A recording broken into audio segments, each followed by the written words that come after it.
In this video, let us discuss new chapter, that is depreciation accounting. Yes, acquisition of fixed asset is considered as a capital expenditure. A fixed asset is utilized or used in the business for several years for the production of goods. So here the value of the fixed assets will not remain static. So gradually the value of fixed assets will diminish as the time passes. ಅಂದರೆ ನಾವೇನಾದರೂ fixed ಅಸೆಟ್ಸನ್ನು purchase ಮಾಡಿದರೆ, fixed assets ಅಂದರೆ for example furniture ಇರ್ಬೋದು, plant and missionary ಇರ್ಬೋದು, buildings ಇರ್ಬೋದು, ಅದರ value ಅದು ಒಂದು ವರ್ಷದಲ್ಲಿ ಏನಾಗೋದಿಲ್ಲ, ಮುಗ್ದು ಹೋಗೋದಿಲ್ಲ. ಅದನ್ನು ನಾವು ತುಂಬ ವರ್ಷಗಳವರೆಗೆ ಯೂಸ್ ಮಾಡ್ತೀವಿ.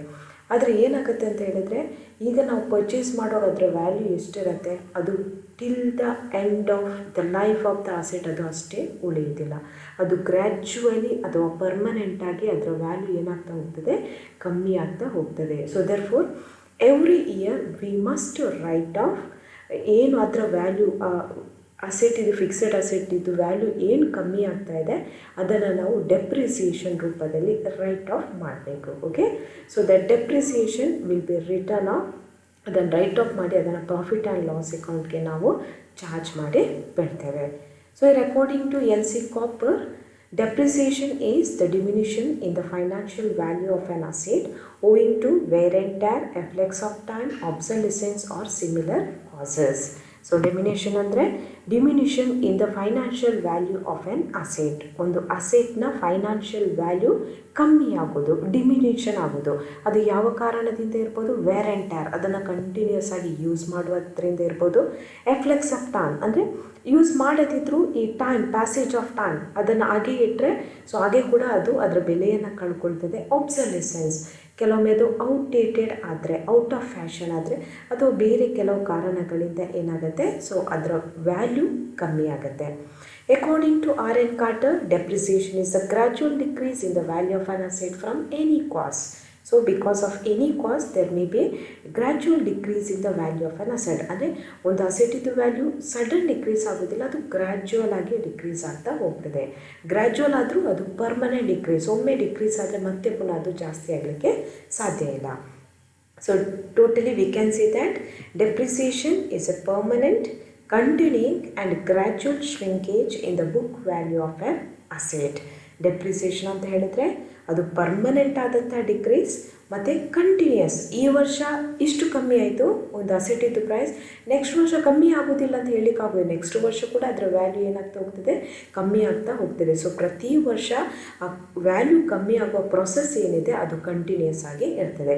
ಆ್ಯಂಡ್ ಗ್ರ್ಯಾಜುವಲ್ ಅಂದರೆ ನಿಧಾನಗತಿಯಲ್ಲಿ, ಒಮ್ಮೆಲೆ ಅಲ್ಲ, ಸಡನ್ ಅಲ್ಲ, ಸೊ ನಿಧಾನಗತಿಯಲ್ಲಿ ಕಮ್ಮಿ ಆಗ್ತಾ ಹೋಗೋದು. Okay, so depreciation is permanent, continuing and gradual shrinkage in the book value of a fixed asset. ಒಂದು ಫಿಕ್ಸೆಡ್ ಅಸೆಟ್ನ ಬುಕ್ ವ್ಯಾಲ್ಯೂಯಲ್ಲಿ ಪರ್ಮನೆಂಟ್ ಆದಂಥ, ಕಂಟಿನ್ಯೂಸ್ ಆದಂಥ ಮತ್ತು ಗ್ರ್ಯಾಜುವಲ್ ಆದಂತಹ ಡಿಮಿನಿಷನ್ ಅಥವಾ ಶ್ರಿಂಕೇಜನ್ನು ನಾವು ಏನಂತ ಕರಿತೇವೆ, ಡೆಪ್ರಿಸಿಯೇಷನ್ ಅಂತ ಕರಿತೇವೆ. Depreciation is charged on the fixed assets only.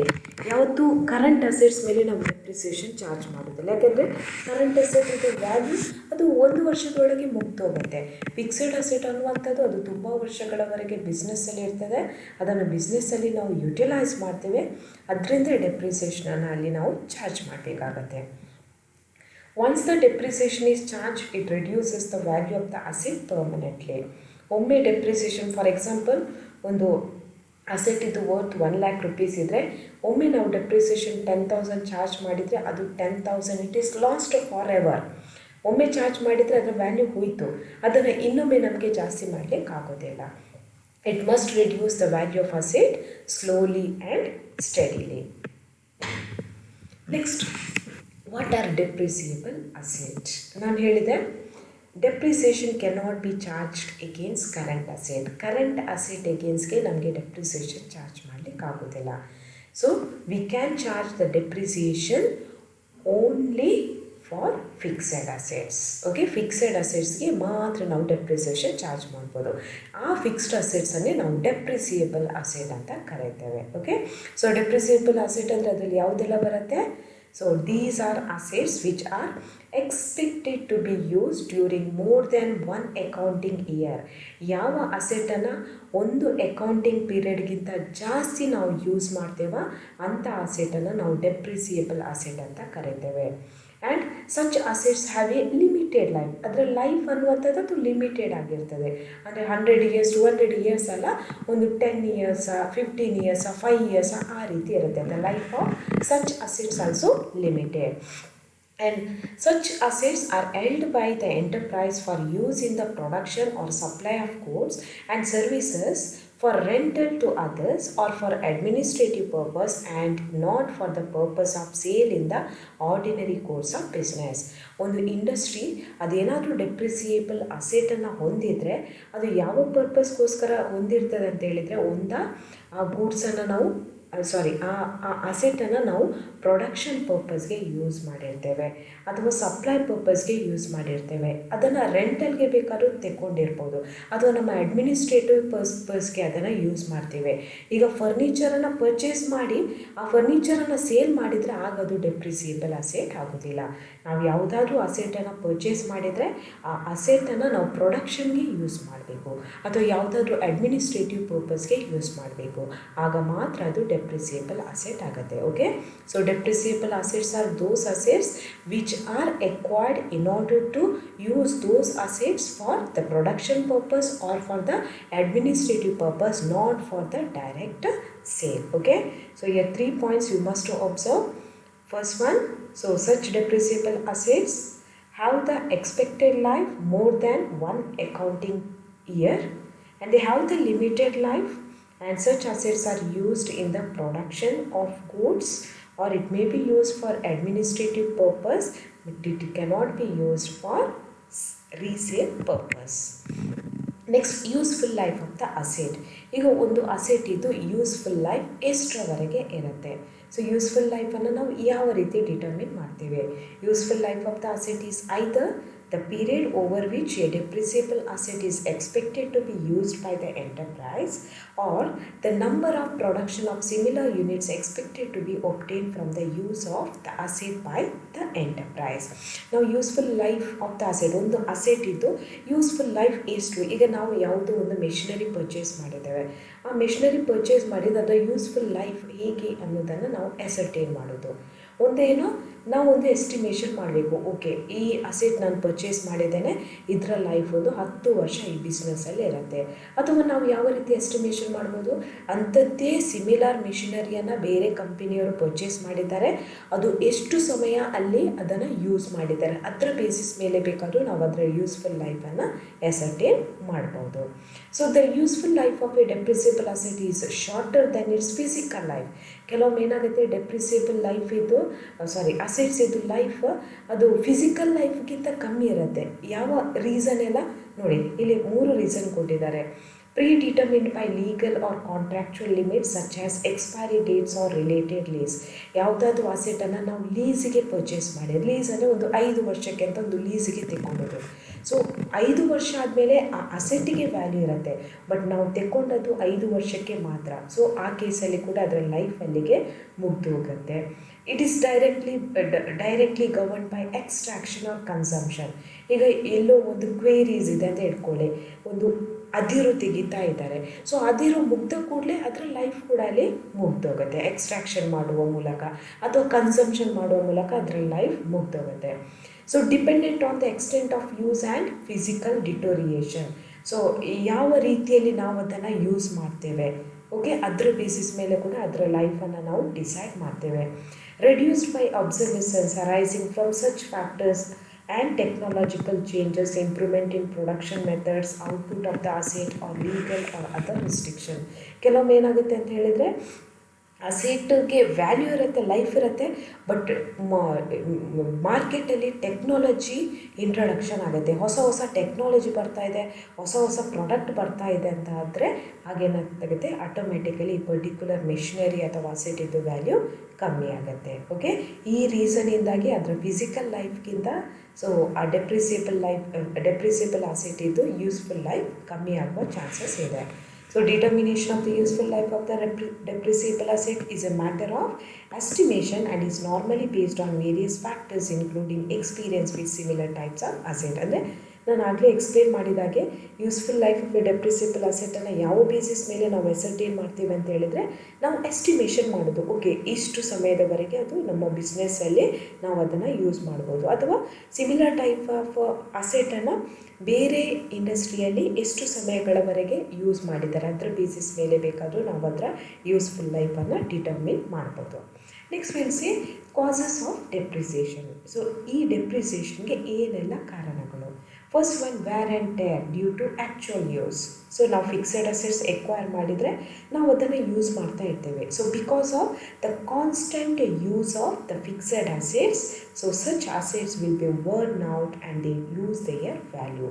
So because of the continuous use of the fixed assets, so there will be reduction in the actual value of the asset.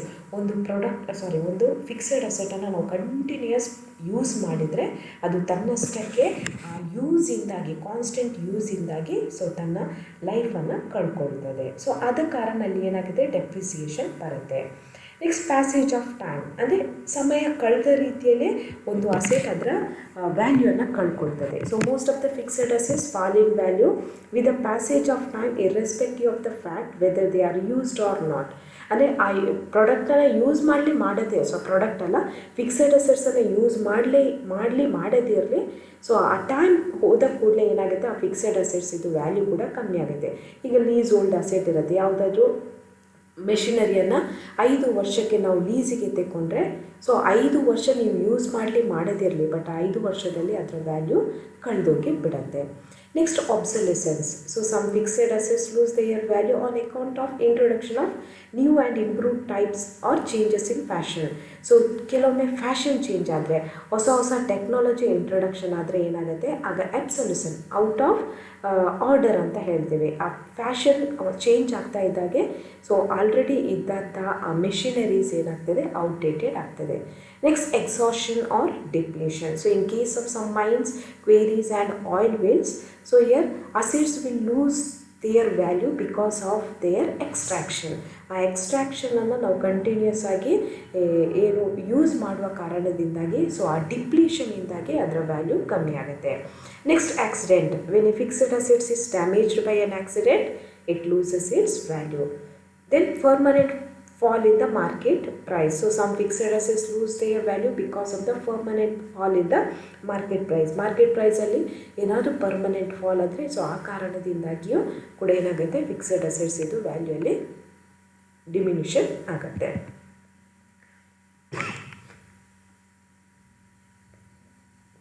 Next, need for providing depreciation. ಯಾವ ಕಾರಣಕ್ಕೋಸ್ಕರ ನಾವು depreciation ಕೊಡಬೇಕು? First one, to ascertain the true profit. We can ascertain the true profit only when we charge the correct depreciation.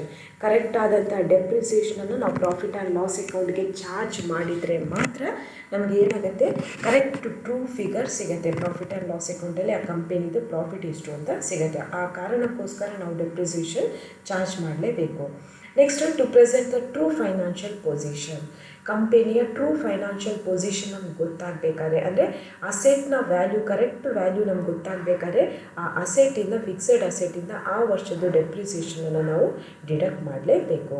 Next, to make the provision for replacement of asset. ಕೆಲವೊಮ್ಮೆ ಏನಾಗುತ್ತೆ, ಈಗ ನಮ್ಗೆ ಗೊತ್ತಿರುತ್ತೆ, after 10 years the life of the asset will be completely, it will be exhausted, ಅದು completely ಅದು ಹೋಗ್ತದೆ. ಆ 10 years end ಆಗುವಾಗ ನಮಗೆ ಒಂದು ಹೊಸ ಮೆಷಿನರಿಯನ್ನು ಪರ್ಚೇಸ್ ಮಾಡಬೇಕಂತ ಇರುತ್ತೆ. ನಾವೇನು ಮಾಡ್ಬೋದು, ಇಲ್ಲಿ ಫಸ್ಟ್ ಇಯರಿಂದಲೇ ನಾವೇನು ಡೆಪ್ರಿಸಿಯೇಷನ್ ಅಂತ ನಾವು ಪ್ರಾಫಿಟ್ ಆ್ಯಂಡ್ ಲಾಸ್ ಅಕೌಂಟಿಂದ ಅಮೌಂಟನ್ನು ರೈಟ್ ಆಫ್ ಮಾಡ್ತೀವೋ, ಆ ಅಮೌಂಟನ್ನು ಯಾವುದಾದ್ರೂ ಒಂದು ಫಂಡಲ್ಲಿ ಇನ್ವೆಸ್ಟ್ ಮಾಡಿ, ಆಫ್ಟರ್ 10 years ಆದ ನಂತರ ಆ ಫಂಡ್ ಅಥವಾ ಇನ್ವೆಸ್ಟ್ಮೆಂಟ್, ಆ ಫಂಡ್ ಏನಿರ್ತದೆ ಅದನ್ನು ಇನ್ವೆಸ್ಟ್ಮೆಂಟಲ್ಲಿ ಇನ್ವೆಸ್ಟ್ ಮಾಡಿ, ಆಫ್ಟರ್ 10 years ಏನು ಮಾಡ್ಬೋದು, ನಾವು ಆ ಇನ್ವೆಸ್ಟ್ಮೆಂಟನ್ನು ರಿಯಲೈಸ್ ಮಾಡಿ ಅದರಿಂದ ಬಂದಂಥ ಹಣದಿಂದ ಹೊಸ ಮಿಷನರಿಯನ್ನು ಪರ್ಚೇಸ್ ಮಾಡ್ಬೋದು. Next, to ensure uniform rate of return and to compute tax liability, so depreciation is required. Next, method of charging depreciation. So ಯಾವೆಲ್ಲ ಮೆಥಡಲ್ಲಿ ನಾವು ಡೆಪ್ರಿಸಿಯೇಷನ್ ಚಾರ್ಜ್ ಮಾಡ್ತೇವೆ? Fixed instalment or original cost or straight line method, diminishing balance or reducing balance or return down value method, annuity method, depreciation fund or sinking fund method, insurance policy method, and revaluation method. So these 6 methods are the popular methods of charging the depreciation. But as per your syllabus, you need to work out the problems only under first 4 methods: fixed installment, diminishing balance, annuity method, and depreciation fund method. So first let us discuss what is fixed installment method. So fixed installment method andre ಏನು? So fixed installment method, under this method a fixed percentage of the original cost of the asset is written off every year so as to reduce the asset account to nil or to its scrap value at the end of the estimated life of the asset.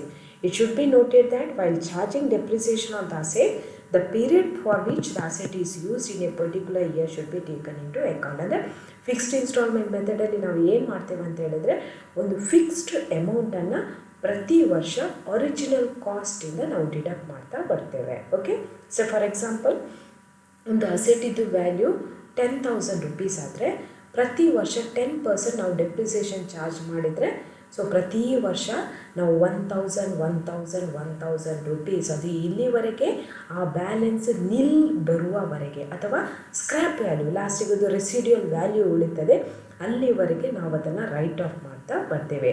ಆ ಮೆಥಡನ್ನು fixed instalment ಅಂತ ಕರೀತೇವೆ. So year if the fixed amount or fixed percentage of the amount, fixed percentage of the original cost of the asset, if it is written off every year, then it is called fixed installment method. Here if the percentage of depreciation is not given, ಈಗ ಕೆಲವೊಂದು ಪ್ರಾಬ್ಲಮಲ್ಲಿ ಏನು ಮಾಡ್ತಾರೆ, percentage ಕೊಟ್ಟಿರೋದಿಲ್ಲ, ಎಷ್ಟು percentage of depreciation. So ಆ ಕೇಸಲ್ಲಿ ನಾವೇನು ಮಾಡಬೇಕು, so we must make use of this particular formula. ಇಲ್ಲಿ ಫಾರ್ಮುಲಾ ಕೊಟ್ಟಿದ್ದಾರೆ, depreciation is equal to cost of the asset less scrap value divided by estimated life of the asset. Cost of the asset ಕೊಟ್ಟಿರ್ತಾರೆ, scrap value ಕೊಟ್ಟಿರ್ತಾರೆ, estimated life of the asset ಕೊಟ್ಟಿರ್ತಾರೆ. So ಅದರ basis ಮೇಲೆ ನಾವು ಏನು ಮಾಡ್ತೇವೆ, ಡೆಪ್ರಿಸಿಯೇಷನನ್ನು calculation ಮಾಡ್ತೀವಿ. ಸೊ ಈ ಫಾರ್ಮುಲಾ ಯಾವಾಗ ಯೂಸ್ ಮಾಡಬೇಕು ಅಂತ ಹೇಳಿದರೆ, only when percentage of depreciation is not given. So next, these are the advantages of straight line method. So this is the simple method of charging depreciation. It is easy to understand and easy to operate. Simple to understand and easy to operate.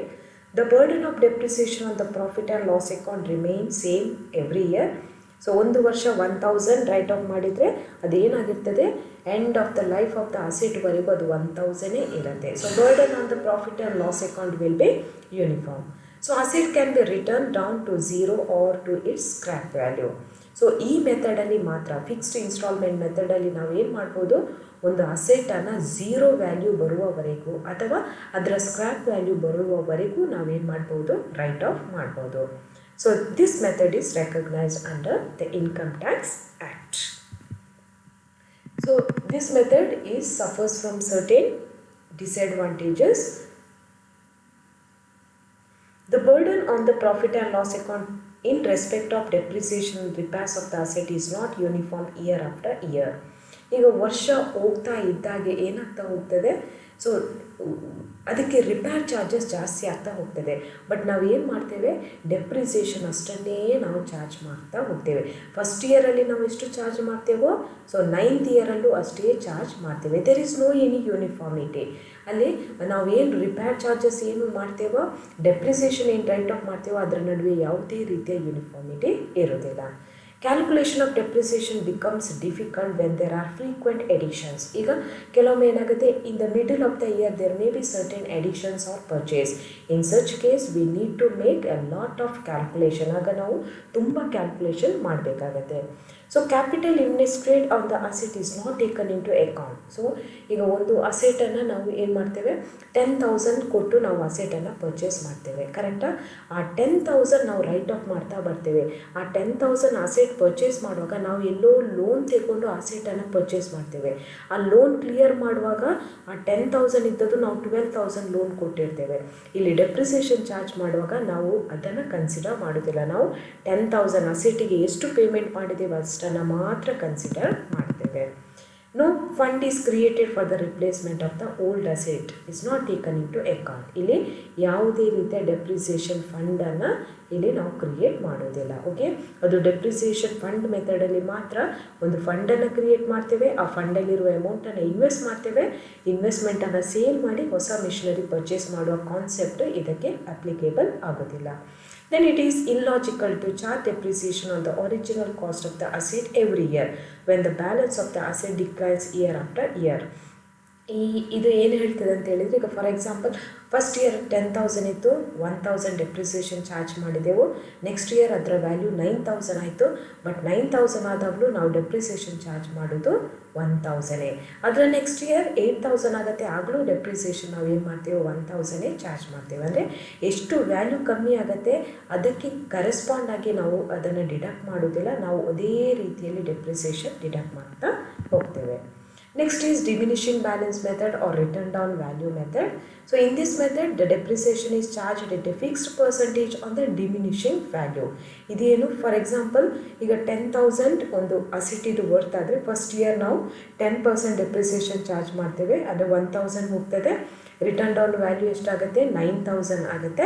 ಈಗ next year ಬರುವಾಗ ನಾವು 9,000 ಮೇಲೆ depreciation charge ಮಾಡ್ತೇವೆ. ಆಗೇನಾಗುತ್ತೆ 9,000 ಅಂತ ಹೇಳಿದರೆ 900 ಆಗುತ್ತೆ. So next year ಅದರ return down value 8,100 ಆಗುತ್ತೆ. ಥರ್ಡ್ ಇಯರ್ ಬರುವಾಗ ಎಷ್ಟರ ಮೇಲೆ ಡೆಪ್ರಿಸಿಯೇಷನ್ ಚಾರ್ಜ್ ಮಾಡ್ತೇವೆ 8,100 ಮೇಲೆ 10%. ಓಕೆ, ಒರಿಜಿನಲ್ ಕಾಸ್ಟ್ 10,000 ಮೇಲೆ ಡೆಪ್ರಿಸಿಯೇಷನ್ ಚಾರ್ಜ್ ಮಾಡೋದಲ್ಲ, ಅದು 1,000 ಯೂನಿಫಾರ್ಮ್ ಆಗಿರೋದಿಲ್ಲ. ಹೇಗೆ ವ್ಯಾಲ್ಯೂ ರೆಡ್ಯೂಸ್ ಆಗ್ತಾ ಹೋಗ್ತದೋ ಅದರ ಬೇಸಿಸ್ ಮೇಲೆ ನಾವು ಏನು ಮಾಡ್ತೇವೆ ಡೆಪ್ರಿಸಿಯೇಷನ್ ಚಾರ್ಜ್ ಮಾಡ್ತಾ ಹೋಗ್ತೇವೆ. ಸೊ ಇದರ ಅಡ್ವಾಂಟೇಜ್ ಏನು? So this is also simple and easy to understand and operate. This method is recognized by the Income Tax Act, and here depreciation is more in earlier years and lesser in later years, which is rational. ಅಂದರೆ ಮೊದಲ ವರ್ಷದಲ್ಲಿ depreciation ಜಾಸ್ತಿ ಇರ್ತದೆ, ಮತ್ತೆ ಆಗುವಾಗ ಏನಾಗುತ್ತೆ ಅದರ value ಕಮ್ಮಿ ಆಗ್ತಾ ಇರುವಾಗ ಡೆಪ್ರಿಸಿಯೇಷನ್ ಕೂಡ ಕಮ್ಮಿ ಆಗ್ತಾ ಹೋಗ್ತದೆ. ಅದು ಒಂದು ರೀತಿಯಲ್ಲಿ ಐಡಿಯಾಲಜಿಕಲ್ ಅಥವಾ ನಾವು ರ್ಯಾಷನಲ್ ಅಂತ ಹೇಳ್ತೇವೆ.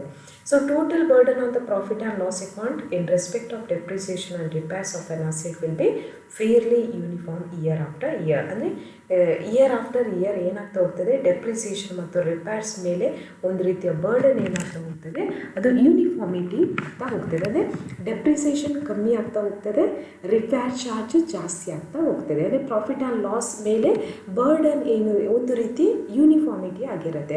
ಫಸ್ಟ್ ಕೇಸಲ್ಲಿ ಡೆಪ್ರಿಸಿಯೇಷನ್ ಆಗೇ ಇರುತ್ತೆ, ಸೊ ರಿಪೇರ್ ಚಾರ್ಜ್ ಜಾಸ್ತಿ ಆಗ್ತಾ ಹೋಗ್ತದೆ. ಬಟ್ ಅಲ್ಲಿ ಏನಾಗುತ್ತೆ ಪ್ರಾಫಿಟ್ ಆ್ಯಂಡ್ ಲಾಸ್ ಮೇಲೆ ಬರ್ಡನ್ ಜಾಸ್ತಿ ಆಗುತ್ತೆ.